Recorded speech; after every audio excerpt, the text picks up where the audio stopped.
ಪ್ರತಿ ಕ್ಷಣದ ಸುದ್ದಿಗಾಗಿ ಟಿವಿ9 ಕನ್ನಡ ಚಾನೆಲ್ಗೆ ಸಬ್ಸ್ಕ್ರೈಬ್ ಆಗಿ ಬೆಲ್ ಐಕಾನ್ ಒತ್ತಿ. ದಿನ ಬೆಳಗಾದ್ರೆ ಸಾಕು ಸುಲಿಗೆ ಸುಲಿಗೆ ಸುಲಿಗೆ. ಬಿಎಂಟಿಸಿ ಸುಲಿಗೆ ವಿರುದ್ಧ ಟಿವಿ9 ಸಾರಿದೆ ಸಮರ. ಟಿವಿ9 ಅಭಿಯಾನ. ಪಾಸ್ ವಿರುದ್ಧ ಪ್ರಯಾಣಿಕರ ಆಕ್ರೋಶಕ್ಕೆ ಟಿವಿ9 ಧ್ವನಿ ಆಗ್ತಾ ಇದೆ. ಡೈಲಿ ಪಾಸ್ ವಿರುದ್ಧ ಪ್ರಯಾಣಿಕರು ಆಕ್ರೋಶ ವ್ಯಕ್ತಪಡಿಸ್ತಾ ಇದ್ದಾರೆ. ವಸೂಲಿ ವಿರಾಟ್ ರೂಪವನ್ನ ಹೆಜ್ಜೆ ಹೆಜ್ಜೆಯಲ್ಲೂ ಕೂಡ ಬಯಲು ಮಾಡ್ತಿದೆ ಟಿವಿ9. ಬಿಎಂಟಿಸಿ ಅನ್ಯಾಯದ ವಿರುದ್ಧ ಸಾಕ್ಷ್ಯ ಸಮೇತ ಟಿವಿ9 ಈ ಹೋರಾಟ ನಡೆಸ್ತಾ ಇದೆ. ಯಾಕಂದ್ರೆ ಬಡವರ ಪರವಾಗಿ ಜನರ ಪರವಾಗಿ ಇರಬೇಕಾಗುತ್ತೆ ಬಿಎಂಟಿಸಿ. ಆದ್ರೆ ದಿನ ಬೆಳಗಾದ್ರೆ ಸಾಕು ಸುಲಿಗೆ ಸುಲಿಗೆ ಸುಲಿಗೆ. ಬಿಎಂಟಿಸಿ ಸುಲಿಗೆ ವಿರುದ್ಧ ಟಿವಿ9 ಈಗ ಸಮರ ಸಾರಿದೆ. ಯಾಕೆ? ಜನರ ಪರವಾಗಿ ಜನರ ಧ್ವನಿಯಾಗಿದ್ದೀಗ. ಕಾರಣ ಏನು ಅಂತಂದ್ರೆ ಡೈಲಿ ಪಾಸ್ ನ ವಿಚಾರದಲ್ಲಿ ಪ್ರಯಾಣಿಕರ ಆಕ್ರೋಶ ಏನಿತ್ತು ಅದಕ್ಕೆ ಧ್ವನಿಯಾಗಿದೆ ಟಿವಿ9. 200 ರೂಪಾಯಿ 300 ರೂಪಾಯಿ ದಿನ ಸಂಪಾದನೆ ಮಾಡ್ತಿದ್ದವರಿಗೆ 100 ರೂಪಾಯಿ ಹತ್ರ ಡೈಲಿ ಪಾಸ್ಗೆ ಖರ್ಚು ಮಾಡಬೇಕಾಗತ್ತೆ ಅಂತಂದ್ರೆ ಬಿಎಂಟಿಸಿಯ ಈ ಅನ್ಯಾಯದ ವಿರುದ್ಧ ಸಾಕ್ಷ್ಯ ಸಮೇತ ಟಿವಿ9 ಹೋರಾಟ ಮಾಡಲೇಬೇಕಾಗಿದೆ. ದಿನ ಬೆಳಗಾದ್ರೆ ಪ್ರಯಾಣಿಕರ ಬಳಿ ಬಿಎಂಟಿಸಿಯಿಂದ ವಸೂಲಿ ಮಾಡುವಂತಹ ದಂಧೆ ಶುರುವಾಗ್ತಾ ಇದೆ. ಬಡವರ ಕೈಯಿಂದ ಹಣ ಕಿತ್ತುಕೊಳ್ಳುವಂತಹ ಕೆಲಸ ಇದು. ಬಿಎಂಟಿಸಿಯನ್ನು ನಂಬಿಕೊಂಡಿರುವಂತಹ ಬೆಂಗಳೂರಿಗರಿಗೆ ಪದೇ ಪದೇ ಶಾಕ್ ಕೊಡ್ತಾ ಇದೆ ಬಿಎಂಟಿಸಿ. ಬಡ ಮಧ್ಯಮ ವರ್ಗದವರ ರಕ್ತ ಹೀರ್ತಾ ಇದೆ ಬಿಎಂಟಿಸಿ. ಬಿಎಂಟಿಸಿಯಿಂದ ಈ ರೀತಿಯ ಒಂದು ಸೇವೆ ನಿರೀಕ್ಷೆ ಮಾಡಿರಲಿಲ್ಲ. ಕೂಲಿ ಕಾರ್ಮಿಕರು, ಸಣ್ಣ ವ್ಯಾಪಾರಿಗಳ ಜೇಬಿಗೆ ಕತ್ತರಿ ಹಾಕ್ತಾ ಇದೆ ಬಿಎಂಟಿಸಿ. ಎರಡನೇ ವಾರವೂ ಕೂಡ ಪ್ರಯಾಣಿಕರ ಸುಲಿಗೆಯನ್ನ ಬಿಎಂಟಿಸಿ ಮುಂದುವರೆಸಿದೆ. ಮೊದಲ ವಾರ ಏನೋ ಗೊಂದಲ ಅಂತಾಯ್ತು. ಎರಡನೇ ವಾರ ಏನಾಯ್ತು?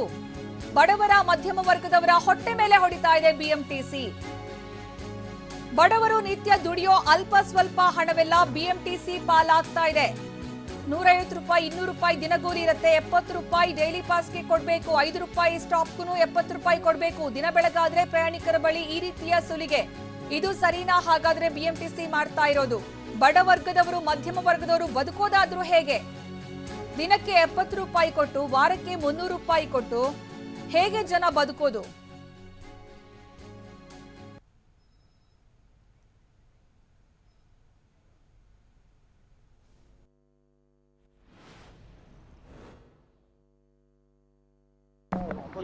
ಡೈಲಿ ಬಸ್ ತಗೋಬೇಕು, ಮತ್ತೆ ಇಲ್ಲಿ ಬಂದು ವೀಕ್ಲಿ ಬಸ್ ತಗೋಬೇಕು. ಯಾಕೆ ಆ ಥರ ಹೇಳ್ತಿದ್ದಾರೆ? ಕರೆಕ್ಟ್ ಇಶ್ಯೂ ಮಾಡೋದು ನಮ್ಮದು ಇಲ್ಲ ಅಂತಾರೆ. ಅಲ್ಲಿ ಈಗಲೂ ತಗೋಬೇಕು. ಬಂದು ನಿಯರೆಸ್ಟ್ ಡಿಪೋ ತಗೋಬೇಕಂದ್ರೆ ಇಲ್ಲಿ ಬರಬೇಕು, ಇಲ್ಲ ವಿಜಯನಗರ ಬರಬೇಕು. ನಾವು ಹೆಂಗೆ ಬರಬೇಕು? ಸುದ್ದಿ ಕಟ್ಟೆಯಿಂದ ಬರ್ತೀವಿ ನಾವು. ಹೆಂಗೆ ಈಗ ಬಸ್ ತಗೊಂಡು ಪಾಸ್ ಇದೆ ಅಲ್ಲೂ ಅಲೋ ಮಾಡೋಲ್ಲ. ಡೈಲಿ ಬಸ್ ತಗೊಂಡು ಹತ್ತಬೇಕು. ಇಲ್ಲಿ ಬಂದು ವೀಕ್ಲಿ ಬಸ್ ತಗೋಬೇಕು. ಅಲ್ಲ, ವೀಕ್ಲಿ ಬಸ್ ಯಾಕೆ ಮತ್ತೆ ಅಂತ? ನಾವು ವೀಕಲ್ಲಿ ಓಡಬೇಕಲ್ಲ, ಓಡಾಡ್ತೀವಲ್ಲ. ಹೌದು, ಡೈಲಿ. ಹೌದು. ಅಂದರೆ 20 ರೂಪಾಯಿ ಕೊಡೋ ಜಾಗದಲ್ಲಿ 70 ರೂಪಾಯಿ ಕೊಡ್ತಾ ಇದ್ದೀವಿ. ಎಷ್ಟು ಹೆವಿ ಆಗ್ತಿದೆ ಸರ್? ಎಷ್ಟು ಚಾರ್ಜ್ ಹೆವಿ ಆಗ್ತಿದೆ ನಮಗೆ? ಒಂದು 70 ರೂಪಾಯಿ ವೇಸ್ಟ್ ಆಯ್ತಲ್ಲ. ಈಗ ಮತ್ತೆ ವೀಕ್ಲಿ ಬಸ್ ತಗೊಂಡಾಯ್ತಲ್ಲ ಒಂದು. ಈಗ 20 ರೂಪಾಯಿ ವೇಸ್ಟ್ ಆಯ್ತು. ಓಕೆ, ಈಗ ಸುಂದರಕಟ್ಟೆಯಿಂದ ಇಲ್ಲಿಗೆ ಎಷ್ಟಾಗಿತ್ತು ಆ್ಯಕ್ಚುಲಿ ಟಿಕೆಟ್? ಆದರೆ 20 ರೂಪಾಯಿ ಆಗುತ್ತೆ ಅಷ್ಟೇ. 20 ರೂಪಾಯಿ ಆಗುತ್ತೆ. ಇಲ್ಲಿ 70 ರೂಪಾಯಿ ಕೊಟ್ಟು ಬಂದಿಲ್ಲ. ಹೌದು, ಅದು ನಾವು ಅಡ್ವೈಸ್ ಮಾಡ್ತಾರೆ. ಲಾಸ್ಟ್ ವೀಕಿಂದ ಯಾರು ಇಲ್ಲಿ ಕೇಳ್ತಾರಲ್ಲ. ಇಲ್ಲ ಶನಿವಾರ ಅದು ಇಶ್ಯೂ ಮಾಡಿದ್ರೆ ನೀವು ಮಾಡಲ್ಲ ಅಂತಲ್ಲ. ಸೋಮವಾರ ಬಂದು ತಗೊಳ್ಳಿ. ಅದೇ 70 ರೂಪಾಯಿ ನಮ್ಗೆ ವೇಸ್ಟ್ ಆಗ್ತದೆ. ಡೈಲಿ ಬಸ್ ತಗೋಬೇಕು, ಮತ್ತೆ ಇಲ್ಲಿ ಬಂದು ವೀಕ್ಲಿ ಬಸ್ ತಗೋಬೇಕು. ಯಾಕೆ ಆ ಥರ ಹೇಳ್ತಿದ್ದಾರೆ? ಕರೆಕ್ಟ್ ಇಶ್ಯೂ ಮಾಡೋದು ನಮ್ಮದು ಇಲ್ಲ ಅಂತಾರೆ. ಅಲ್ಲಿ ಈಗಲೂ ತಗೋಬೇಕು. ಬಂದು ನಿಯರೆಸ್ಟ್ ಡಿಪೋ ತಗೋಬೇಕಂದ್ರೆ ಇಲ್ಲಿ ಬರಬೇಕು, ಇಲ್ಲ ವಿಜಯನಗರ ಬರಬೇಕು. ಇದು ಬಿಎಂಟಿಸಿಯ ಅನ್ಯಾಯದ ವಿರುದ್ಧ ಸದ್ಯಕ್ಕೇನು ಸುಲಿಗೆ ಆಗ್ತಾ ಇದೆ. ಕೇವಲ ಒಂದು ಸ್ಟಾಪ್ ಏನಾದರೂ ಮಿನಿಮಮ್ ಚಾರ್ಜ್ ಏನಿರುತ್ತೆ 5-10 ರೂಪಾಯಿ, ಅಲ್ಲಿಗೂ ಕೂಡ 70 ರೂಪಾಯಿ ಕೊಡಬೇಕು ಅಂತಂದ್ರೆ ಎಲ್ರಿಗೂ ಸಾಧ್ಯ ಆಗುತ್ತಾ ಇದು? ಈಗ ನೀವು ನೋಡ್ತಾ ಇದ್ರಿ ಅಧ್ವಾನಗಳ ಮೇಲೆ ಅಧ್ವಾನ. ಬಿಎಂಟಿಸಿಯಿಂದ ಒಂದ್ ಕಡೆ ಹೇಳಿದ್ರು ಸೀಟ್ನಲ್ಲಿ ಒಬ್ರು ಮಾತ್ರ ಕೂರೋಕೆ ಅಂತ. ಅದು ಕೇವಲ KSRTCಗೆ ಮಾತ್ರ. ಹಾಗಾದ್ರೆ ಎಲ್ಲಿ ಇಬ್ರು ಜೊತೆಯಾಗಿ ಕೂತ್ರೆ ಕೊರೋನಾ ಬರೋದಿಲ್ವಾ ಅವ್ರಿಗೆ? ಟಿವಿ9 ಅಭಿಯಾನ ಮಾಡಿತ್ತು ನಿರಂತರವಾಗಿ. ಬಿಎಂಟಿಸಿಯ ಅನ್ಯಾಯದ ವಿರುದ್ಧ ಹೋರಾಟವನ್ನು ಮಾಡಿದ್ವಿ. ಜೊತೆಗೆ ಕೆಲವೊಂದು ಏರಿಯಾಗಳಲ್ಲಿ ಬಸ್ಗಳ ಸಂಖ್ಯೆ ಕೂಡ ಇಲ್ಲ. ಇಲ್ಲಿ ಅವ್ರು ಇಳಿದು ಒಂದು 2-3 ಸ್ಟಾಪ್ ದೂರ ನಡ್ಕೊಂಡು ಹೋಗಬೇಕು. ಆದ್ರೆ ಈ ಟಿಕೆಟ್ನ ಮೊತ್ತ ಇದೆಯಲ್ಲ, ಯಾವ ರೀತಿಯಾಗಿ ಈ KSRTC ಸಂದರ್ಭದಲ್ಲೂ ಕೂಡ ವಲಸೆ ಕಾರ್ಮಿಕರ ಬಳಿನೇ ಇವರು ಹಣ ಪೀಕೋಕ್ ಹೊರಟಂತವ್ರು. ಇನ್ನು 76 ಆ ಹಣದಲ್ಲೆಲ್ಲ ಯಾವುದೇ ರೀತಿಯಂತ ರಿಯಾಯಿತಿ ಇರಲ್ಲ ಅನ್ಸುತ್ತೆ. ಯಾಕಂದ್ರೆ ಬಹಳ ಕಡಿಮೆ ಮೊತ್ತ ಇರ್ಬೋದು ಸರ್ಕಾರದ ದೃಷ್ಟಿಯಲ್ಲಿ.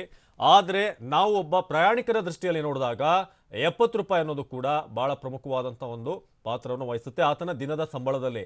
ಫಾರ್ ಎಕ್ಸಾಂಪಲ್, ದಿನದಲ್ಲಿ ಆತನಿಗೆ 200, 300 ಅಥವಾ 400 ಸಂಬಳ ಇದ್ರೆ 70 ರೂಪಾಯಿ ಬರೀ ಪಾಸ್ಗೆ ಕೊಟ್ಟರೆ ಆತ ಊಟ ಮಾಡುವಂಥದ್ದು, ಮನೆಯ ಖರ್ಚು ಮುಂತಾದಂಥ ಅನೇಕ ಕಮಿಟ್ಮೆಂಟ್ಗಳಿರುತ್ತೆ. ಸೊ ಬಿಎಂಟಿಸಿ ಸುಲಿಗೆ ವಿರುದ್ಧ ಟಿವಿ9 ಧ್ವನಿ ಎತ್ತಿತ್ತು. ಈಗ ಪಾಸ್ ಏನಿದೆ, ಟಿಕೆಟ್ ಕೊಡೋದಿಲ್ಲ ಅನ್ನೋ ಒಂದು ವಿಚಾರಕ್ಕೆ ಸಂಬಂಧಪಟ್ಟ ಹಾಗೆ ಈಗ ಸಾಕಷ್ಟು ಗೊಂದಲ ಇತ್ತು. ವಸೂಲಿಯ ವಿರಾಟ್ ರೂಪವನ್ನ ಬಯಲು ಮಾಡ್ತಾ ಇದೆ BMTC ಸುಲಿಗೆ ವಿರುದ್ಧ TV9 ನ ಸಮರ. ಈಗ ಜನರಿಗೆ 70 ರೂಪಾಯಿ, ಬಹಳಷ್ಟು ಜನ ಹೇಳ್ತಾ ಇದ್ರು TV9 ಮುಂದೆ ತಮ್ಮ ಅಳಲನ್ನ ತೋಡ್ಕೊಂಡ್ರು, ನಾವು 10 ರೂಪಾಯಿ ಚಾರ್ಜ್ ಕೊಡೋಲು ಕೂಡ 70 ಕೊಡಬೇಕು ಅಂತ. BMTC ಡೈಲಿ ಪಾಸ್ ದರಕ್ಕೆ ಪ್ರಯಾಣಿಕರ ಆಕ್ರೋಶ. ಡೈಲಿ ಪಾಸ್ನ ಟ್ರಿಬಲ್ ರೇಟ್ ಕಂಡು ಬೆಚ್ಚಿ ಬಿದ್ದಂತ ಬೆಂಗಳೂರಿಗರು. ಇದು ಡೈಲಿ ಪಾಸ್ನ ಟ್ರಿಬಲ್ ರೇಟ್ ಇದೆ. BMTC ಡೈಲಿ ಪಾಸ್ನ ಭಯಾನಕ ದರದ ಬಗ್ಗೆ ಪ್ರಯಾಣಿಕರು ಕೆಂಡಾಮಂಡರಾಗಿದ್ದಾರೆ. TV9 ಈ ಬಗ್ಗೆ ಅಭಿಯಾನವನ್ನು ಕೂಡ ನಡೆಸ್ತಾ ಇದೆ. ಒಂದೇ ಒಂದು ಸ್ಟಾಪ್ಗೆ ಕೇವಲ 5 ರೂಪಾಯಿ ಮಿನಿಮಮ್ ಫೇರ್ ಇರುತ್ತೆ. ಒಂದು ಸ್ಟಾಪ್ನಲ್ಲಿ ಇಳಿಯೋದಾದ್ರೆ, ನೆಕ್ಸ್ಟ್ ಸ್ಟಾಪ್ ಇಳಿಯೋದಾದ್ರೆ, ಆದರೂ ಕೂಡ 70 ರೂಪಾಯಿ ಕೊಡಬೇಕು. ಆದರೆ ಒಂದೇ ಒಂದು ಸ್ಟಾಪ್ಗೂ ಕೂಡ 70 ರೂಪಾಯಿ ಕೊಡಬೇಕು. ಇದು TV9 ನ ಅಭಿಯಾನ. ಆದರೆ ಒಂದೇ ಸ್ಟಾಪ್ಗೆ ನಾವು 70 ರೂಪಾಯಿ ಕೊಡಬೇಕು ಅಂದರೆ ಹೇಗೆ? 10, 12, 20 ರೂಪಾಯಿ ಸ್ಟಾಪ್ನ ದರಕ್ಕೂ ಕೂಡ 70 ಡೈಲಿ ಪಾಸ್ ತೆಗೆದುಕೊಳ್ಳಲೇಬೇಕು. ನಾವು ದಿನದಲ್ಲಿ ದುಡಿಯುವಂತ 100 ರೂಪಾಯಿನಲ್ಲಿ 70 ರೂಪಾಯಿ ಪಾಸ್ಗೆ ಕೊಟ್ರೆ ನಾವು ಹೊಟ್ಟೆಗೆ ಏನ್ ತಿನ್ಬೇಕು? ಏನು ನಮಗೆ ಈಗ ಡೈಲಿ ನಮಗೆ ಖರ್ಚಿರುತ್ತೆ ಎಲ್ಲ ಈ BMTCಗೆ ತಂದು ಸುರಿದ್ರೆ ನಾವು ಜೀವನ ನಡೆಸೋದು ಹೇಗೆ ಅಂತ. ಯಾಕಂದ್ರೆ BMTCಲಿ ಎಲ್ಲ ಬಹಳ ಅನುಕೂಲ ಇದ್ದಂಥವ್ರು ಯಾಕೆ BMTCಲಿ ಬರ್ತಾರೆ? ಅವರು ಓಲಾ ಕ್ಯಾಬ್ಗಳನ್ನ ಮಾಡ್ಕೊಂಡು ಹೋಗ್ತಾರೆ. ಡೈಲಿ ಪಾಸ್ ತೆಗೆದುಕೊಳ್ಬೇಕು. BMTC ಡೈಲಿ ಪಾಸ್ ದರಕ್ಕೆ ಪ್ರಯಾಣಿಕರ ಆಕ್ರೋಶ. BMTCಯಲ್ಲಿ ಹೆಚ್ಚಾಗಿ ಓಡಾಡುವಂಥವ್ರೆ ಮಿಡಲ್ ಕ್ಲಾಸ್ ಮತ್ತು ಲೋವರ್ ಕ್ಲಾಸ್ ಏನಿರ್ತಾರೆ ಅವರು. ಅಂದರೆ ಏನೋ ಬರುವಂಥ ಸಂಬಳದಲ್ಲಿ ಇಷ್ಟು ಉಳಿಸಿ ಉಳಿದಂಥದ್ದನ್ನು ಸೇವಿಂಗ್ ಮಾಡಿಸೋಣ, ಸೇವಿಂಗ್ ಇಟ್ಕೊಳ್ಳೋಣ, ಜೊತೆಗೆ ಏನಾದರೂ ಖರ್ಚಿರುತ್ತೆ ಅವರಿಗೆ, EMIಗಳನ್ನು ಕಟ್ಟುವಂಥದ್ದು ಇರುತ್ತೆ. ಅದೇ ರೀತಿಯಾಗಿ ಭಾಳಷ್ಟು ಕಷ್ಟದಲ್ಲಿ ಲೈಫ್ ಬೆಂಗಳೂರಿನಲ್ಲಿ ಅಷ್ಟು ಈಸಿ ಇಲ್ಲ, ಎಲ್ರಿಗೂ ಕೂಡ ಗೊತ್ತಿರೋ ಹಾಗೆ. ಲಕ್ಷಾಂತರ ಸಂಬಳ ಇರುವಂಥವ್ರು ಒದ್ದಾಡ್ತಾರೆ ಇಲ್ಲಿ ಹೇಗೆ ಉಳಿತಾಯ ಮಾಡೋದು ಅಂತ. ಆದರೆ ಈಗ ತಿಂಗಳಿಗೆ 7, 8, 6,000, 5,000 ಇಂಥ ಸಂಬಳ ಪಡೆಯುವಂಥವ್ರು ಇನ್ನೂ ಕೂಡ ಇದ್ದಾರೆ ಭಾಳಷ್ಟು ಕ್ಷೇತ್ರಗಳಲ್ಲಿ. ಹಾಗಾಗಿ ನಿಮಗೆ ಒಂದಷ್ಟು ಎಕ್ಸಾಂಪಲ್ ಕೊಡ್ತಿದ್ದೀವಿ. ಮೆಜೆಸ್ಟಿಕ್ನಿಂದ ಮಾರ್ಕೆಟ್ಗೆ 12 ರೂಪಾಯಿ, ಆದರೆ ನೀವು ಕೊಡಬೇಕಾಗಿರುವಂಥದ್ದು 70 ರೂಪಾಯಿ. ಎಲ್ಲೋ ಒಂದು ಅಂಗಡಿ, ಚಿಕ್ಕ ಅಂಗಡಿ ಇಟ್ಕೊಂಡು ರಸ್ತೆ ಬದಿಯಲ್ಲಿ ಫುಟ್ಪಾತ್ನಲ್ಲಿ ಕೆಲಸ ಮಾಡ್ತಿರ್ತಾರೆ, ಪುಟ್ಟ ಒಂದು ಅಂಗಡಿ ಇಟ್ಕೊಂಡು ಅಥವಾ ಅಲ್ಲೇ ವಸ್ತುಗಳನ್ನು ಇಟ್ಕೊಂಡು ಅವರು ಹೇಗೆ 70 ರೂಪಾಯಿ ಕೊಟ್ಟರೆ ಅವ್ರಿಗೆ ದಿನಕ್ಕೆ ಬರುವಂಥದ್ದೇ ಒಂದು 100, 150 ರೂಪಾಯಿ ಅಷ್ಟು ಸಂಬಳ ಬರುವಂಥವ್ರು ಇದ್ದಾರೆ. ಹಾಗಾದರೆ ಅವ್ರ ಕಥೆ ಏನು? 2ನೇ ವಾರ ಕೂಡ ಪ್ರಯಾಣಿಕರ ಸುಲಿಗೆ ಮುಂದುವರೆದಂಥ BMTC ಮೋಸ್ಟ್ಲಿ ಎಷ್ಟು ದಿನ ಆದಂಥ ಲಾಸ್ ಇದೆಯಲ್ಲ ಅದನ್ನು ಈಗ ರಿಕವರ್ ಮಾಡುವಂಥ ಪ್ಲಾನ್ ಅಂತ ಅನ್ಸುತ್ತೆ. ಮತ್ತೆ ಬಹಳ ಅಚ್ಚರಿ ಪಡುವ ಹಾಗಿಲ್ಲ, ಸಾರಿಗೆ ಇಲಾಖೆ ಸಂಬಂಧಪಟ್ಟ ಹಾಗೆ ಇವರು ವಲಸೆ ಕಾರ್ಮಿಕರ ಹತ್ರನೇ ಡಬಲ್ ಫೇರ್ ಕೀಳೋಕೆ ಹೊರಟಂತವ್ರು. ಇನ್ನು ಮೆಜೆಸ್ಟಿಕ್ನಿಂದ ಸುಂಕದ ಕಟ್ಟೆಗೆ 20 ಬದಲು 70 ರೂಪಾಯಿ ಡೈಲಿ ಪಾಸ್ ಅನ್ನು ತೆಗೆದುಕೊಳ್ಳಲೇಬೇಕು. ಮೆಜೆಸ್ಟಿಕ್ನಿಂದ ಮಾರ್ಕೆಟ್ಗೆ 12 ರೂಪಾಯಿ ಬಸ್ ಚಾರ್ಜ್ ಆಗುತ್ತೆ, ಆದರೆ ಇಲ್ಲಿ 70 ಡೈಲಿ ಪಾಸ್ಗೆ 70 ರೂಪಾಯಿ ಕೊಡಲೇಬೇಕು. ಇನ್ನು ಮೆಜೆಸ್ಟಿಕ್ನಿಂದ ಶಾಂತಿನಗರದ ಚಾರ್ಜ್ 15, ಆದರೆ 70 ರೂಪಾಯಿ ಕೊಟ್ಟು ಹೋಗಬೇಕಾದಂಥ ಪರಿಸ್ಥಿತಿ ಇಲ್ಲಿದೆ. ಅದು ಕೂಡ ಈಗ ಕೊರೋನಾ ಬಂದು ಬಹಳಷ್ಟು ಜನರಿಗೆ ತಿಂಗಳಾನುಗಟ್ಟಲೆ ಕೆಲಸ ಇಲ್ಲ, ಏನಾದರೂ ಒಂದು ಸ್ವಲ್ಪ ಸಂಪಾದನೆ ಆಗಲಿ ಅಂತ ಈಗ ಹೊರಗೆ ಬಂದಿರ್ತಾರೆ. ಆದರೆ ಡೈಲಿ 70 ರೂಪಾಯಿ ತಂದು BMTC ಹುಂಡಿಗೆ ಹಾಕಬೇಕು ಅಂತ ಪರಿಸ್ಥಿತಿಯಲ್ಲಿ ಮೆಜೆಸ್ಟಿಕ್ನಿಂದ ಜಯದೇವಕ್ಕೆ 20 ರೂಪಾಯಿ, ಆದರೆ ಕೊಡಬೇಕಾಗಿರುವಂಥದ್ದು 70. ಮೆಜೆಸ್ಟಿಕ್ನಿಂದ ಅತ್ತಿ ಬೆಲೆಗೆ 25 ಬದಲು 70 ರೂಪಾಯಿ ಕೊಡಬೇಕು. ಇದು ಯಾರಿಗೆ ಉಪಯೋಗ ಆಗ್ಬೋದು ಅಂತಂದರೆ, ಎಂಟೈರ್ ಬೆಂಗಳೂರನ್ನೇ ಯಾರಾದರೂ ಸುತ್ತೋರು ಅಂತವ್ರು ಇದ್ದರೆ, ಭಾಳಷ್ಟು ಕಡೆ ಒಂದೇ ದಿನದಲ್ಲಿ ಕವರ್ ಮಾಡುವಂಥವ್ರು ಇದ್ದರೆ ಮೋಸ್ಟ್ಲಿ ಅವ್ರಿಗೆ ಮಾತ್ರ ಹೆಲ್ಪ್ ಆಗುತ್ತಿದೆ 70 ರೂಪಾಯಿ ಅಂತಂದರೆ. ಅವ್ರಿಗೊಂದು 100 ರೂಪಾಯಿ ಆಗುವಲ್ಲಿ 70 ರೂಪಾಯಿ 30 ರೂಪಾಯಿ ಉಳಿತು ಅಂತ. ಆದರೆ ಎಲ್ಲರೂ ಕೂಡ ಆಗಿರ್ತಾರ? ಶೇಕಡ 70ರಿಂದ 80% ಕೇವಲ ಒನ್ ವೇ ಹೋಗುವಂಥವ್ರು ಇರ್ತಾರೆ. ನಂತರ 2 ವೇ ಅಂದರೆ ಭಾಳ ಹತ್ತಿರ ಇರುವಂಥವ್ರು ಏನಿರ್ತಾರೆ, ಒಂದು ಕಡೆ ಹೋಗಿ ಮತ್ತೆ ಸಂಜೆ ವಾಪಸ್ ಬರುವಂಥವ್ರು, ಈ ರೀತಿಯಾಗಿ ಹೆಚ್ಚಾಗಿರುವಂಥದ್ದು. ಸೊ ಮ್ಯಾಕ್ಸಿಮಮ್ ಕೆಲವೊಂದು ಕೇಸ್ಗಳಲ್ಲಿ ದಿನಕ್ಕೆ ಅಮ್ಮಮ್ಮ ಅಂದರೆ 20ರಿಂದ 30 ರೂಪಾಯಿ ಅಥವಾ 40 ರೂಪಾಯಿ ಆಗ್ಬೋದು. ಆದರೆ ಅವರು ಕೂಡ 70 ಕೊಡಬೇಕು. ಜೊತೆಗೆ ಭಾಳ ಕ್ವಿಕ್ ಆಗಿ ಏನೋ ಒಂದು ಕೆಲಸಕ್ಕೆ ಹೋಗಿ ಬರಬೇಕಾಗಿರುತ್ತೆ. ಅಂಥವರು ಕೂಡ ಈಗ 1 ಸ್ಟಾಪ್ ಅಥವಾ 2 ಸ್ಟಾಪ್ ಹೋಗುವಂಥವ್ರು ಕೂಡ ಈಗ 70 ರೂಪಾಯಿ ಮಿನಿಮಮ್ ಕೊಡಲೇಬೇಕು. ಹಾಗಾದರೆ BMTC ಹತ್ತಬೇಕು ಅಂತ ಅಂದರೆ ನಿಮ್ಮ ಹತ್ರ 70 ರೂಪಾಯಿ ಇರಬೇಕು. ಭಾಳ ಕ್ಲಿಯರ್ ಆಗಿ ಹೇಳುವಂಥದ್ದು.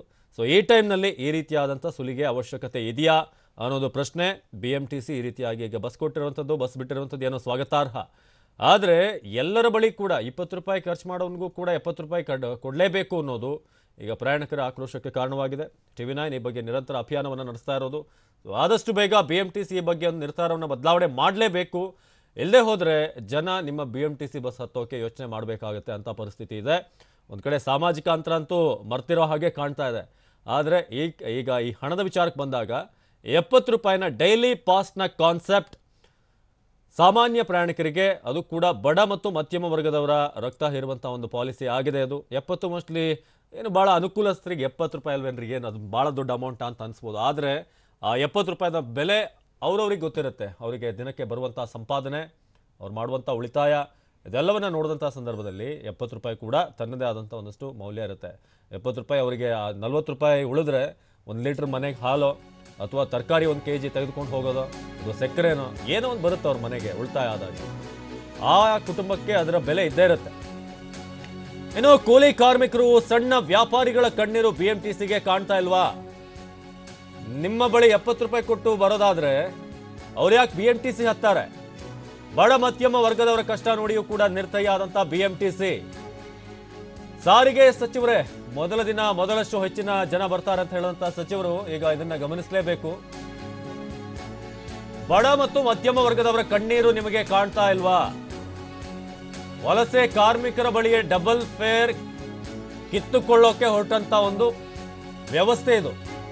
ಇಂಥದ್ರಲ್ಲಿ 70 ರೂಪಾಯಿ ಆಶ್ಚರ್ಯನೇ ಇಲ್ಲ, ಇದು ಬಹಳ ದೊಡ್ಡ ಅಮೌಂಟೇ ಅಲ್ಲ ಅಂತ ಅನ್ಸಿದ್ಯಾನೆ. ಯಾಕಂದ್ರೆ 1000 ಕೊಟ್ಟವರ ಬಳಿ 2000, ಆ ರೀತಿಯಾಗಿ 500 ಟಿಕೆಟ್ ಇದ್ದಂಥವ್ರ ಬಳಿ 1000 ಕಿತ್ತುಕೊಳ್ಳೋಕೆ ಹೊರಟಂತ ಒಂದು ವ್ಯವಸ್ಥೆ ಇದೆ ಈಗ ಸದ್ಯಕ್ಕೆ ಸಾರಿಗೆ ಇಲಾಖೆಯಲ್ಲಿ. ಹಾಗಾಗಿ ಅಂಥದ್ದನ್ನೇ ಮಾಡಿದ್ದೀವಂತೆ, ಇದು 70 ರೂಪಾಯಿ ದೊಡ್ಡದೇನೋ ಅನ್ನೋ ರೀತಿಯಾಗಿರ್ಬೋದೇನೋ ಅವರ ಒಂದು ಯೋಚನೆ. ಆದರೆ ಆ 70 ರೂಪಾಯಿಗೂ ಕೂಡ ಅದೇ ವ್ಯಾಲ್ಯೂ ಇದೆ. Each and every rupee has its own value. ಹಾಗಾಗಿ ಪಾಸ್ ವಿರುದ್ಧ ಇದೀಗ TV9 ನಿರಂತರವಾಗಿ ಈ ಬಗ್ಗೆ ಹೋರಾಟ ಮಾಡ್ತಾ ಇದೆ. 70 ರೂಪಾಯಿ ಡೈಲಿ ತೆಗೆದುಕೊಂಡು ಹೋಗಿ BMTCಗೆ ಕಟ್ಟೋದಕ್ಕೆ ಜನಕ್ಕೇನು ದುಡ್ಡು ಹೆಚ್ಚಾಗಿಲ್ಲ. ಅವರಿಗೆ ಬರುವಂಥ ಸಂಪಾದನೆಯಲ್ಲಿ 70 ರೂಪಾಯಿ ಸಾಕಷ್ಟು ಮೌಲ್ಯವನ್ನು ಹೊಂದಿರುತ್ತೆ. ಮೋಸ್ಟ್ಲಿ ಅವ್ರಿಗೆ 20 ಖರ್ಚಾಗಲಿ ಹೋಗಲಿ, 30 ರೂಪಾಯಿ 40 ಅಂತಾದರೂ ಕೂಡ 30 ರೂಪಾಯಿ ಉಳಿಯುತ್ತೆ. ಆ 30 ರೂಪಾಯಿ ಕೂಡ ಈಗಿನ ಪರಿಸ್ಥಿತಿಯಲ್ಲಿ ಬಹಳ ಪ್ರಮುಖವಾದಂಥದ್ದು. ಇನ್ನು ಕೇವಲ BMTC ಮಾತ್ರ ನಷ್ಟದಲ್ಲಿದೆಯಾ? ಜನರ ನಷ್ಟದಲ್ಲಿಲ್ವಾ? ಜನರಿಗೆ ಏನು ಸಮಸ್ಯೆ ಅಲ್ವಾ? 50-60 ದಿನಗಳಿಂದ ಮನೇಲಿ ಕೂತಿದ್ದಾರೆ. ಯಾರು ತಂದು ಕಿಟ್ ಕೊಡ್ತಾರೆ, ಯಾರೊಂದು kg ಅಕ್ಕಿ ತಂದು ಕೊಡ್ತಾರೆ ಅಂತ ಕಾಯ್ತಾ ಇರ್ತಾರೆ ಮನೇಲಿ. ಒಂದು 30 ರೂಪಾಯಿ ಉಳಿದ್ರೆ ಒಂದು ಅಟ್ಲೀಸ್ಟ್ ಮನೆಗೆ ಮಕ್ಕಳಿಗೆ ಹಾಲು ಅಥವಾ ಒಂದು ಮಾತ್ರೆನೋ ಯಾವುದೋ ವಯಸ್ಕರಿಗೆ ಅವ್ರ ಮನೇಲಿ ಇದ್ದಂಥವ್ರಿಗೆ ಇದೆಲ್ಲವೂ ಕೂಡ ಬರುತ್ತೆ ಆ 30 ರೂಪಾಯಿನಲ್ಲಿ. ಕೇವಲ 70 ರೂಪಾಯಿ ಅಂತ ಭಾಳಷ್ಟು ಜನರಿಗೆ ಅನ್ಸ್ಬೋದೇನೋ, ಇದನ್ನ ಒಂದು ಭಾಳ ಇಶ್ಯೂ ಮಾಡುವಂಥ ಅಗತ್ಯ ಇದೆ ಅಂತ. ಆದರೆ ಪ್ರತಿಯೊಂದು ರೂಪಾಯಿ ಕೂಡ ಯಾರು ಪುಕ್ಸಟ್ಟೆ ಕೊಡಲ್ಲ, ಯಾರು ಕೂಡ ಫ್ರೀಯಾಗಿ ಕೊಡಲ್ಲ. 70 ರೂಪಾಯಿ ತಗೊಳ್ಳಿ ನಿಮಗೆ ಡೈಲಿ ಅಂತ ಕೊಡ್ತಾರೆ ಯಾರಾದರೂ?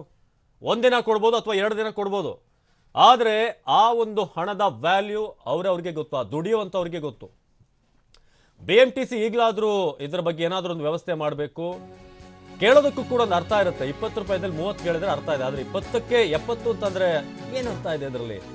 ಪ್ರಯಾಣಿಕರಿಂದ ವಸೂಲಿ ದಂಧೆಗಿಳಿದಂಥ BMTC ಸಾರಿಗೆ ಸಚಿವರಾದಂಥ ಲಕ್ಷ್ಮಣ್ ಸವದಿ ಅವರು ಕೂಡ ಇದ್ರ ಬಗ್ಗೆ ಉತ್ತರ ಕೊಡಲೇಬೇಕಾಗುತ್ತೆ. ನಷ್ಟವನ್ನ ತುಂಬಿಸಿಕೊಳ್ಳುವಂತ ನಿಟ್ಟಿನಲ್ಲಿ ಅವಕಾಶ ಇದ್ರೂ ಕೂಡ ಡಿಜಿಟಲ್ ತಂತ್ರಜ್ಞಾನಕ್ಕೆ ಗುಡ್ ಬೈ ಹೇಳಿರುವಂತಹ BMTC ಸುರಕ್ಷತೆ ಹೆಸರಲ್ಲಿ ಪ್ರಯಾಣಿಕರಿಂದ ದುಪ್ಪಟ್ಟು ದರ ವಸೂಲಿ ಆಗ್ತಾ ಇದೆ.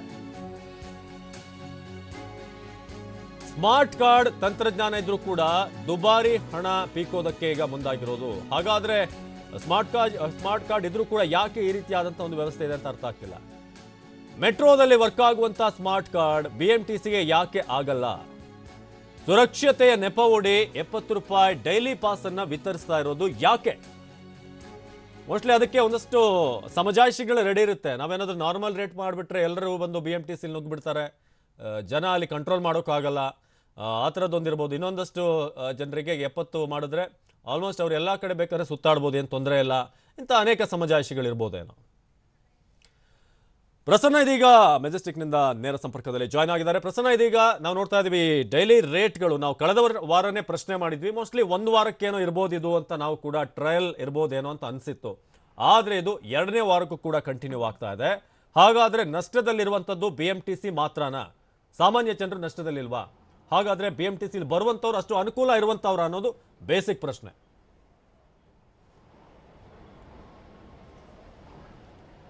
ಅವಿನಾಶ್, ಲಾಕ್ಡೌನ್ನ ಸಂದರ್ಭದಲ್ಲಿ ಸಾಕಷ್ಟು ಮಂದಿ ತುತ್ತು ಅನ್ನ ತಿನ್ನೋಕ್ಕೂ ಕೂಡ ಸ್ಪರ್ಧಾಡ್ತಾ ಇರುವಂತಹ ಪರಿಸ್ಥಿತಿ ಇದೆ.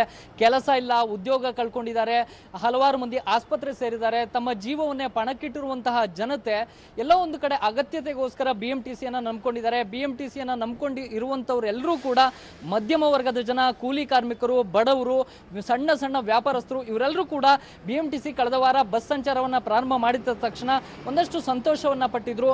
ನಮಗೆ ತಮ್ಮ ಅಗತ್ಯತೆಯನ್ನ ತುರ್ತು ಸೇವೆಯನ್ನ ನಿಭಾಯಿಸ್ಕೊಳ್ಳೋದಕ್ಕೆ ಓಡಾಟ ಮಾಡೋದಕ್ಕೆ ಅನುಕೂಲ ಆಗುತ್ತೆ ಅನ್ನುವಂಥ ನಿರೀಕ್ಷೆಯನ್ನ ಇಟ್ಕೊಂಡಿದ್ರು.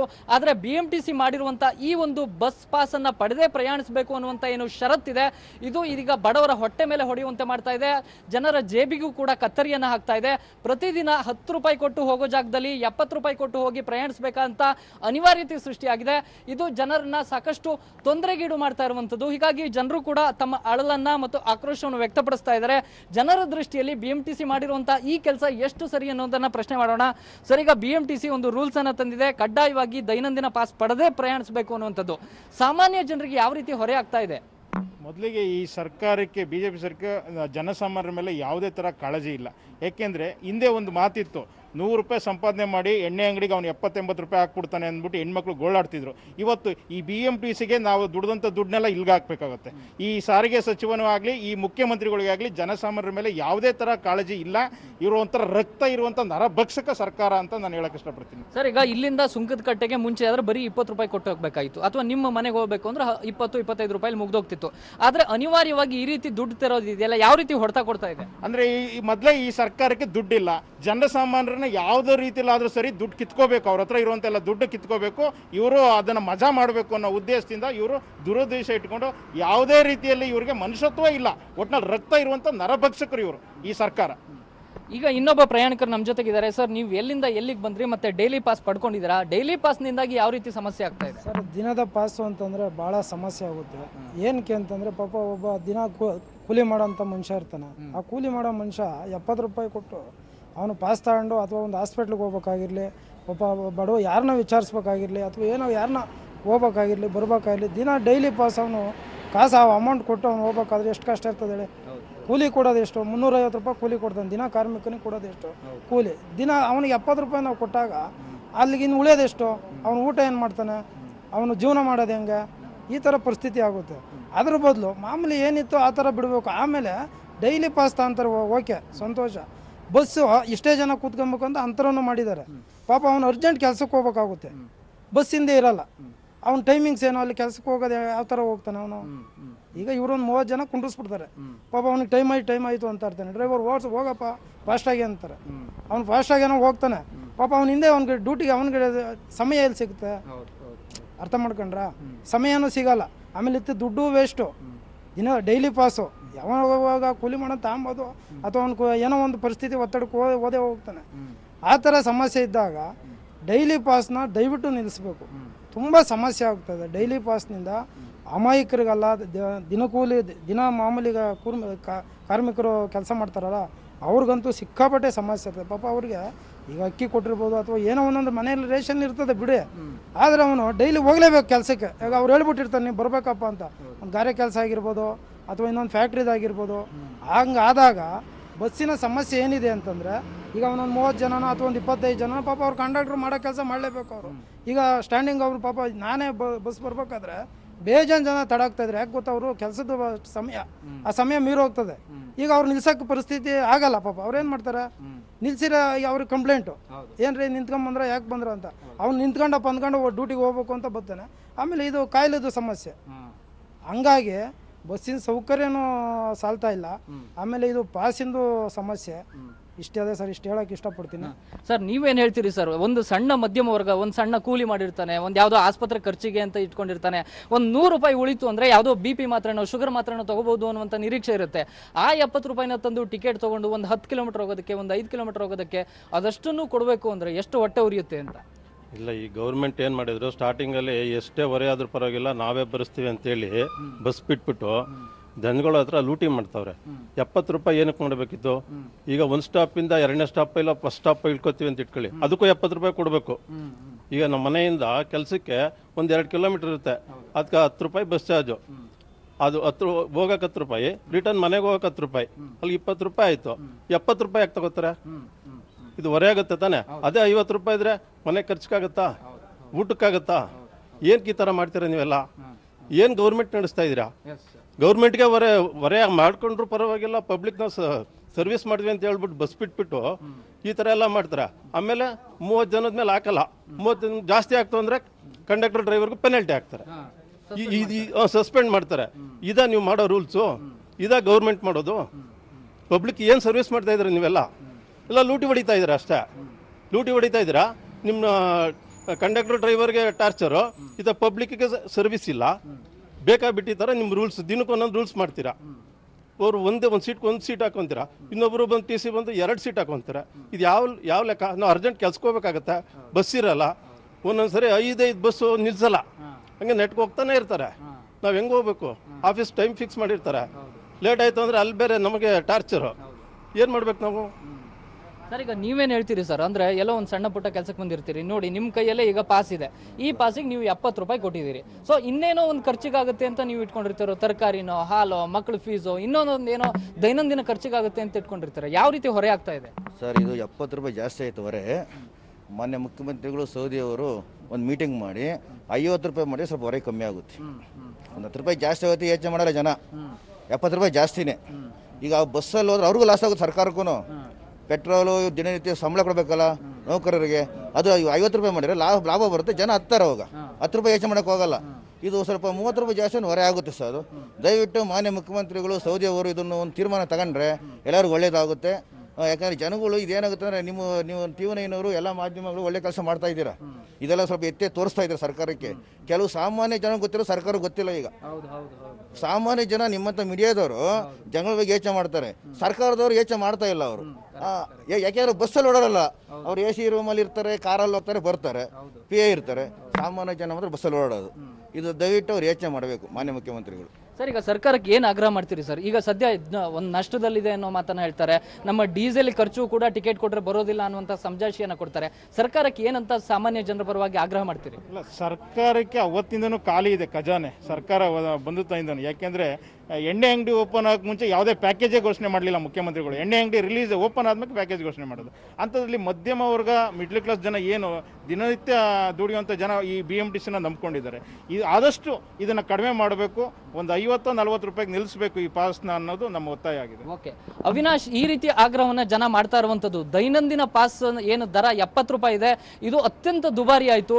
ನಮ್ಮ ಖರ್ಚಿಗೆ ಅಥವಾ ನಮ್ಮ ಒಂದು ಆಸ್ಪತ್ರೆ ಖರ್ಚಿಗೋ, ನಮ್ಮ ಮೆಡಿಸಿನ್ ಖರ್ಚಿಗೋ, ನಮ್ಮ ತರಕಾರಿ ಖರ್ಚಿಗೋ, ಹಾಲು ಹಣ್ಣು ಖರೀದಿಗೋ ಅಂತ ಇಟ್ಕೊಂಡಂಥ ದುಡ್ಡನ್ನು ಕೇವಲ ಒಂದು 10 ಕಿಲೋಮೀಟರ್ ಹೋಗೋದಕ್ಕೆ ನಾವು ವ್ಯಯ ಮಾಡಬೇಕು ಅಂದರೆ ಎಷ್ಟು ದುಬಾರಿ ಆಗ್ತಾ ಇದೆ, ನಮ್ಮ ರಕ್ತ ಹೀರದಂತೆ ಅನಿಸ್ತಾ ಇದೆ ಅನ್ನುವಂಥ ಭಾವನೆಯನ್ನು ವ್ಯಕ್ತಪಡಿಸ್ತಾ ಇದ್ದಾರೆ. ಅಂದರೆ ಒಂದು ಸ್ಟೇಜ್ಗೆ ಸದ್ಯ ಇರುವಂಥದ್ದು, ಈಗ ಮೆಜೆಸ್ಟಿಕ್ಕಿಂದ ನೀವು ಕಾರ್ಪೊರೇಷನ್ ಹೋಗ್ತೀರಿ ಅಂದರೆ ಕೇವಲ 10 ರೂಪಾಯಿ, ಅಲ್ಲಿಂದ ಜಯದೇವ ಹೋಗ್ತೀರಿ ಅಂತಂದರೆ ಒಂದು 20 ರೂಪಾಯಿ ಒಳಗಡೆ ಮುಗಿದೋಗುತ್ತೆ. ವಾಪಸ್ ಒಂದು ಜಯದೇವಿಂದ ಮೆಜೆಸ್ಟಿಕ್ ಬಂದರೂ ಕೂಡ 40 ರೂಪಾಯಿಯಲ್ಲಿ ಖರ್ಚು ಕಳೆದು ಹೋಗುತ್ತೆ. ಮತ್ತೆ 30 ರೂಪಾಯಿ ಹೆಚ್ಚುವರಿ ಹೊರೆ ಆಗ್ತಾ ಇರುವಂಥದ್ದನ್ನು ಕೂಡ ಜನ ಸಾಕಷ್ಟು ಅಳಲನ್ನು ವ್ಯಕ್ತಪಡಿಸ್ತಾ ಇದ್ದಾರೆ. ಡಿಜಿಟಲ್ ಸಾಧ್ಯತೆಗಳು BMTCಯ ಮುಂದೆ ಸಾಕಷ್ಟು ಇದೆ. ಹಿಂದೆಯೂ ಕೂಡ ಕಳೆದ 3 ವರ್ಷದ ಹಿಂದೆ ಒಂದು ಸ್ಮಾರ್ಟ್ ಕಾರ್ಡ್ ಯೋಜನೆಯನ್ನು ಜಾರಿಗೆ ತರಲಾಗಿತ್ತು. ಅದು ಪ್ರಯೋಗ ಯಶಸ್ವಿ ಕೂಡ ಆಗಿತ್ತು. ಆದರೆ ಏಕಾಏಕಿ ಅದನ್ನು ಯಾಕೆ ಕೈಬಿಟ್ರು ಅನ್ನೋದಕ್ಕೆ ಇವತ್ತಿನ ತನಕವೂ ಕೂಡ ಉತ್ತರ ಸಿಗ್ತಾ ಇಲ್ಲ. ಒಂದು ನಮ್ಮ ಮೆಟ್ರೋದಲ್ಲಿ ಯಾವ ರೀತಿ ಸ್ಮಾರ್ಟ್ ಕಾರ್ಡ್ ಇದೆಯೋ, ಟಿಕೆಟ್ ಮಿನಿಮಮ್ ಚಾರ್ಜ್ ಇದೆಯೋ, ಅದೇ ರೀತಿಯಲ್ಲಿ BMTC ಕೂಡ ಅದನ್ನು ಅಳವಡಿಸಿಕೊಂಡ್ರೆ ಸೂಕ್ತ ಅನ್ನುವಂಥ ಮಾತನ್ನ ಸ್ಥಳೀಯರು ಕೂಡ ಹೇಳ್ತಾ ಇರುವಂಥದ್ದು. ಆ ರೀತಿಯ ಅವಕಾಶವನ್ನು ಬಳಸಿಕೊಂಡು ಜನರ ಹೊರೆಯನ್ನು ತಗ್ಗಿಸಬೇಕಾಗಿದೆ. ಅವಿನಾಶ್, ಧನ್ಯವಾದ ಪ್ರಸನ್ನ. ಈಗ ನಮ್ಮ ಜೊತೆ ಸಾರಿಗೆ ತಜ್ಞರಾದಂಥ ಶ್ರೀಹರಿ ಅವರು ದೂರವಾಣಿ ಸಂಪರ್ಕದಲ್ಲಿದ್ದಾರೆ. ಶ್ರೀಹರಿ ಅವರೇ, ಈಗ ಡೈಲಿ ಪಾಸ್ ಕಂಪಲ್ಸರಿ ಅಂದರೆ BMTC ಹತ್ತಬೇಕಾದ್ರೆ 70 ರೂಪಾಯಿ ಕೊಡಲೇಬೇಕು ಅನ್ನೋದು ನಿಯಮ, ಸಾಮಾನ್ಯ ಜನರಿಗೆ ಇದು ಹೊರೆ ಆಗ್ತಿದೆ. ನೀವೇನಂತೀರಿ? ಈ ರೀತಿಯಾದಂಥ ಅವಶ್ಯಕತೆ ಇದೆಯಾ 70 ತೆಗೆದುಕೊಳ್ಳುವಂಥದ್ದು? ಇದೇನಾಗುತ್ತೆ, ಇದ್ರಲ್ಲಿ called as a daily pass ಅಂತಾರೆ. ಅದನ್ನ ಡೈಲಿ ಪಾಸ್ಗೆ ನಂಬರ್ ಆಫ್ ಟ್ರಿಪ್ಸ್ ನ ನಿಗದಿ ಮಾಡಿದ್ದಾರೆ. ಎಷ್ಟು ಬೇಕಾದ್ರೆ ಬಂದು ಹೋಗಿ ಮಾಡ್ಬೋದು. ಒಂದೊಂದು ಟ್ರಿಪ್ಗೂ ಪಾಸ್ ಕೊಡಕ್ ಶುರು ಮಾಡಿದ್ರೆ ಬಹಳ ಕಷ್ಟ ಆಗ್ತದೆ. ಎರಡನೇದು, ಅವ್ರಿಗೆ ಕ್ಲಿಯರ್ ಇಂಡಿಕೇಶನ್ ಇದೆ ಕ್ರೂ ಮೆಂಬರ್ಗಳಿಗೆ, ಡ್ರೈವರ್ಗೆ ಆಗಲಿ ಕಂಡಕ್ಟರ್ ಕಡೆ ಆಗಲಿ, ಯಾವುದೇ ಕಾರಣಕ್ಕೆ ಪಬ್ಲಿಕ್ಗೆ ಅವ್ರಿಗೆ ಕಾಂಟ್ಯಾಕ್ಟ್ ಇದೆಲ್ಲ ಅಂದ್ಬಿಟ್ಟು ಕೆಲಸ ಟಿಕೆಟ್ ಕೊಡಕ್ ಶುರು ಮಾಡಿದ್ರೆ ಒಂದೊಂದು ಸ್ಟಾಪ್ಗೂ ಕೂಡ ಅವಾಗ ಎಂಜಲ್ ಮಾಡ್ಬೋದು, ಟಿಕೆಟ್ ಹರಿಬೇಕಂತ ತೊಂದರೆ ಆಗ್ಬೋದು, ಇನ್ನೊಬ್ರು ಕೈ ಮುಟ್ಕೋಬಹುದು. ಸೊ ಇದರಿಂದ ಕೂಡ ಸ್ಪ್ರೆಡ್ ಆಗೋ ಚಾನ್ಸಸ್ ಪಬ್ಲಿಕ್ ಟ್ರಾನ್ಸ್ಪೋರ್ಟ್ ಅಲ್ಲಿ ಎನಿ ಮೋಡ್ ಅಲ್ಲಿ ಜಾಸ್ತಿ ಆಗ್ತದೆ. ಇದನ್ನ ಗಮನದಲ್ಲಿ ಇಟ್ಕೊಂಡು ಸ್ವಲ್ಪ ದಿನಕ್ಕೆ ಅಷ್ಟೇನೆ, ಎಲ್ಲ ಸ್ವಲ್ಪ ದಿನ ಸೆಟ್ಲ್ ಆದ್ಮೇಲೆ ಪಾಸ್ ಕಾನ್ಸೆಪ್ಟ್ ಬಗ್ಗೆ ಯಾವುದೇ ಪ್ರಶ್ನೆ ಇಲ್ಲ, ಬಟ್ ಪಾಸ್ ನ ರೇಟ್ ಬಗ್ಗೆ ಈಗ ಇರುವಂತದ್ದು ಪ್ರಶ್ನೆ. ಎಷ್ಟು ರೇಟ್ ಅವಶ್ಯಕತೆ ಇದೆಯಾ ಅನ್ನೋದು. ಅವ್ರು ಟ್ರಿಪ್ ರೇಟ್, ಫಾರ್ ಎಕ್ಸಾಂಪಲ್ ನೀವು ಮೆಜೆಸ್ಟಿಕ್ ಇದ್ದ ಕಾರ್ಪೊರೇಷನ್ ಅನ್ಕೊಳ್ಳೋಣ, corporation small distance is giving 70 rupees. ಅವ್ರು ಆಟೋಲು ಹೋಗೋದಲ್ಲ 30 ರೂಪಾಯಿನಲ್ಲಿ, ಆತರ ಮಾಡ್ಬೋದು ಅವರು. ಆಟೋದಲ್ಲಿ ಎಲ್ರಿಗೂ ಕೂಡ ಹೋಗ್ಲಿಕ್ಕೆ ಸಾಧ್ಯ ಆಗುತ್ತಾ ಅಂತ ನಾವು ಹೇಳ್ತಾ ಇರೋದು. ಆಟೋದಲ್ಲಿ ಹೋಗೋದಾದ್ರೆ BMTC ಯಾಕೆ ರಸ್ತೆ ಬಿಟ್ಟಿರೋದು? ಎಲ್ಲೋ ಆಟೋದಲ್ಲಿ ಓಡಾಡ್ಬೋದಾಗಿತ್ತು. ಕೊಡೋದು ಡೈಲಿ ಪಾಸ್ ಹೆಸರಲ್ಲಿ ಕೊಡ್ತಾ ಇದಾರೆ, ಟ್ರಿಪ್ ಹೆಸರಲ್ಲಿ ಕೊಡ್ತಾ ಇಲ್ಲ ಪಾಸ್ ನ. ಯಾಕಂದ್ರೆ ಅದು ಕೊಡೋದೇ ಬೇರೆ. ಬಸ್ ಅಲ್ಲಿ ಕಂಡಕ್ಟರ್ ಇರೋದು ಬರೀ ಸೇಫ್ ಡಿಸ್ಟೆನ್ಸ್ ನಾವು ಇದ್ ಮಾಡ್ಕೊಳಕ್ಕೆ, ಆಮೇಲೆ ಈ ಸುಮ್ಮನೆ ಕೂರ್ಸಕ್ಕೆ ಎಷ್ಟು ಜನ ತಗೋಬೇಕು ಅಂತ ಕೂರ್ಸಕ್ಕೆ, ಸೊ ಅದನ್ನ ಕಂಟ್ರೋಲ್ ಮಾಡಕ್ಕೆ ಕಂಡಕ್ಟರ್ ಡ್ರೈವರ್ ಇದ್ದಾರೆ ಹೊರತು ಈಗ ಇದನ್ನ ಟಿಕೆಟ್ಗೋಸ್ಕರ ಕೊಡಕ್ಕಿಲ್ಲ. ಸೊ ಟಿಕೆಟ್ ಕೊಡೋದು ಕಡೆ ಬೇರೆ ಕಡೆಯಿಂದ ಆಗುತ್ತೆ, ಆನ್ಲೈನ್ ಆಗ್ಬೋದು ಅಥವಾ ಮೇನ್ ಡಿಪೋದಲ್ಲಿ ಆಗ್ಬೋದು, ಸ್ಟೇಷನ್ ಆಗ್ಬೋದು. ಅವ್ರು ಕೊಟ್ಟ ಮೇಲೆ ದಿನಾನು ಟ್ರಿಪ್ಗೆ ಫೋಕಸ್ ಕೊಟ್ರೆ ಬಸ್ಸಲ್ಲಿ ಕಂಟ್ರೋಲ್ ಮಾಡೋದು ಕಷ್ಟ ಆಗುತ್ತೆ. ಎಲ್ಲಿ ಹಿಡಿತಾರೆ, ಯಾರು ಹತ್ತಾರೆ ಅಂತ ಗೊತ್ತಾಗಲ್ಲ. ಸ್ಟಾಪ್ ಎವ್ರಿ 1 ಕಿಲೋಮೀಟರ್ ಒಂದೊಂದು ಸ್ಟಾಪ್ ಇರುತ್ತೆ. ಸೊ ಇದನ್ನ ಮಾಡಿದ್ದಾರೆ, ಬಟ್ ಯಾವುದೇ ಇದಕ್ಕೆ ಸಾಫ್ಟ್ವೇರ್ ಮಾಡ್ಲಿಕ್ಕೆ ಬರೋದಿಲ್ಲ. ಅದರಲ್ಲಿ ಸಾಫ್ಟ್ವೇರ್ ಮಾಡಿದ್ರು ಕೂಡ ಅವ್ರು ಇಳಿತಾನೆ ಹತ್ತಾನೆ ಕಂಟ್ರೋಲ್ ಮಾಡೋದು ಕಷ್ಟ ಆಗುತ್ತೆ. ಅದು ಫಿಸಿಕಲ್ ವೆರಿಫಿಕೇಶನ್ ಆಗ್ಲೇಬೇಕು ಅದಕ್ಕೆ.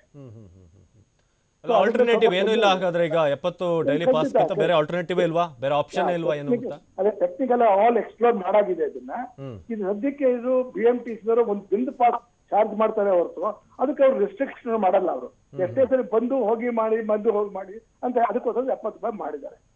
ಇದನ್ನ ಬೇಕಾದ್ರೆ ಕಡಿಮೆ ಮಾಡಿ ಒಂದು 50 ರೂಪಾಯಿ ಮಾಡ್ಬೋದೇ ಹೊರತು, ಸೊ ಅದನ್ನ ಸಿಸ್ಟಮ್ ನ ಸ್ವಲ್ಪ ದಿನ ಮಾತ್ರ ಇಟ್ಕೋಬೇಕಾಗುತ್ತೆ. ಇದು ಪರ್ಮನೆಂಟ್ ಆಗಿರುತ್ತೆ ಈ ಸಿಸ್ಟಮ್ ಅಂತಲ್ಲ. ಯಾವಾಗ ಸ್ಯಾಟಿಸ್ಫ್ಯಾಕ್ಷನ್ ಆಗಿ ಸ್ವಲ್ಪ ದಿನ ಕಡಿಮೆ ಕಂಟ್ರೋಲ್ ಬರುತ್ತೋ ಹಾಗಾದ್ರೆ ಬ್ರಿಂಗ್ ಬ್ಯಾಕ್ ದ ನಾರ್ಮಲ್ಸಿ. ಇವಾಗ ಯಾವಾಗ ಸೋಷಿಯಲ್ ಡಿಸ್ಟೆನ್ಸ್ ಬೇಡ ಪರವಾಗಿಲ್ಲ ಹೋಗ್ಬೋದು, ಅಥವಾ ಒಂದೇ ಟಿಕೆಟ್ ಕಂಡಕ್ಟರ್ ಕೊಡಬಹುದು ಅಂತ ಅನ್ಸಿದ್ರೆ ಬ್ರಿಂಗ್ ಬ್ಯಾಕ್ ದ ನಾರ್ಮಲ್ಸಿ. ಇದು ನಾಟ್ ಪರ್ಮನೆಂಟ್ ಇದನ್ನೆಲ್ಲ ಇದು. ಸೊ ಇದನ್ನ ನಾವುಗಳು ಸ್ವಲ್ಪ ತಿಳ್ಕೊಂಡು ಸ್ವಲ್ಪ ಕೋಪ. ಅದು 70 ರೂಪಾಯಿ ಒಪ್ಕೋತೀವಿ, ತುಂಬಾ ಕಷ್ಟ ಪಾಪ ಅವ್ರಿಗೆ. ಒಬ್ಬ ಮನುಷ್ಯನಿಗೆ ಒಂದೇ ಒಂದು ಟ್ರಿಪ್ ಅವ್ರಿಗೆ BMTCನವರು ಇದನ್ನ ಅವಾಯ್ಡ್ ಮಾಡಕ್ಕೋಸ್ಕರ ಒಂದು ಟ್ರಿಪ್ ಮಾಡು ಎಷ್ಟನ್ನ ಮಾಡು ಮಿನಿಮಮ್ 70 ರೂಪಾಯಿ ಮಾಡ್ಕೊಂಡ್ಬಿಡುವುದು. ಅಲ್ಲ, ಅಟ್ಲೀಸ್ಟ್ ಈಗ ಒಂದು 2 ಟೈಪ್ ಪಾಸ್ಗಳನ್ನ ಮಾಡ್ಕೊಳಕ್ಕಾಗಲ್ವಾ?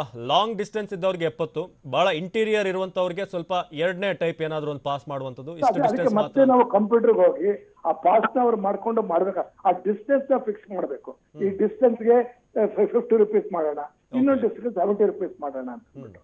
ಬಟ್ ಅದನ್ನ ಚೆಕ್ ಮಾಡ್ಬೇಕಾಗ್ತದೆ, ಮ್ಯಾನ್ಯುಯಲ್ಲೇ ಬೇಕಾಗ್ತದೆ. ಅವಾಗ ಬಸ್ ಒಳಗಡೆ ಚೆಕ್ ಮಾಡ್ಬೇಕಾಗ್ತದೆ, ಅವ್ನು ಹಿಡಿದ್ನೋ ಬಿಟ್ನೋ ಅಂತಂದ್ಬಿಟ್ಟು. ಅಲ್ಲ, ಹತ್ಬೇಕಾದ್ರೆ ಈಗ ಪಾಸ್ ನೋಡಿದಾಗ ಗೊತ್ತಾಗುತ್ತೆ ಇದು ಲಿಮಿಟೆಡ್ ಡಿಸ್ಟೆನ್ಸ್ ಅಥವಾ ಲಾಂಗ್ ಡಿಸ್ಟೆನ್ಸ್ ಅಂತ. ಆ ಪಾಸ್ಗೆ ಏನಾದ್ರು ಡಿಫ್ರೆಂಟ್ 2 ಕಲರ್ಗಳಲ್ಲಿ ಪಾಸ್ ಮಾಡಿ ಒಂದು ಕಡಿಮೆ ರೇಟ್ ಒಂದು ಜಾಸ್ತಿ ಮಾಡ್ಬೋದಲ್ಲ ಅಂತ. ಅದು ಮಾಡ್ಬೋದು. ಅದಕ್ಕೆ ಅಂದ್ರೆ ಏನಂದ್ರೆ ಇದು ಸ್ವಲ್ಪ ದಿನ ಟೆಂಪರರಿ ಪೋಸ್ಟ್ ಅಂದ್ರೆ ಟಿಕೆಟ್ ಪ್ರಿಂಟ್ ಮಾಡಿಸೋದು, ಓವರ್ ಪ್ರಿಂಟ್ ಮಾಡೋದು, ಕಮ್ಮಿ ಪ್ರಿಂಟ್ ಮಾಡೋದು, ಮತ್ತೆ ಪ್ರಾಬ್ಲಮ್ ಆಗುತ್ತೆ ಇದಕ್ಕೆ. ಸೊ ಅದು ಏನಾರ ಅಂದ್ರೆ ಒಂದು ವಯಾ ಮೀಡಿಯಾಲಿ ಎಮರ್ಜೆನ್ಸಿಗೋಸ್ಕರ ತಂದ್ರೆ ಸಿಸ್ಟಮ್ ಇದು. ಸೊ ಲಾಂಗ್ ಡಿಸ್ಟೆನ್ಸ್ ಹೋದ್ರೆ first BMTC advantage of drawing long distance ಅಂದ್ರೆ ಒಬ್ಬ ಮನುಷ್ಯ ಹತ್ತದವರು ಕೊನೆ ಸ್ಟಾಪ್ ಅಲ್ಲಿ ಇಳಿದ್ರೆ ಅಥವಾ ಹೆಚ್ಚು ಕಮ್ಮಿ ಕೊನೆ ಸ್ಟಾಪ್ ಅಲ್ಲಿ ಇಳಿದ್ರೆ ಪ್ರಾಬ್ಲಮ್ ಇರಲ್ಲ ಅವ್ರಿಗೆ. ಮಧ್ಯೆ ಹತ್ತವರು ಇಳಿಯೋರಿದ್ರೆ ಜನ ಬರ್ತಾ ಇರ್ತಾರೆ, ಹೋಗ್ತಾ ಇರ್ತಾರೆ, ಓಡ್ ಬಂದು ಹತ್ಕೋತಾರೆ, ಗುಂಪಲ್ಲಿ ಬರ್ತಾರೆ. ಸೊ ಅದನ್ನ ಅವಾಯ್ಡ್ ಮಾಡಕ್ಕೋಸ್ಕರ ಈ ರೀತಿ ಒಂದು ಅರೇಂಜ್ಮೆಂಟ್ ಮಾಡಿದ್ದಾರೆ ಸರ್. ಓಕೆ, ಧನ್ಯವಾದ ಶ್ರೀಹರಿ ಅವರೇ ಮಾತನಾಡೋದಕ್ಕೆ. ಇದು ಈಗ ಸದ್ಯಕ್ಕೆ ಶ್ರೀಹರಿ ಅವರು ಹೇಳ್ತಿರುವಂತಹ ಪ್ರಕಾರ ಒಂದು ಕಾಂಟ್ಯಾಕ್ಟ್ ಆಗುತ್ತೆ ಒಬ್ಬರಿಂದ ಒಬ್ಬರಿಗೆ ಹಣದ ಇದಾದ್ರೆ ಅಂತ, ಟಿಕೆಟ್ ಆದ್ರೆ ಅಂತ. ಜಸ್ಟ್ ಬೆಂಗಳೂರು ಪ್ರತಿದಿನ ರಾತ್ರಿ 10 ಗಂಟೆಗೆ TV9 ನಲ್ಲಿ ಮಾತ್ರ.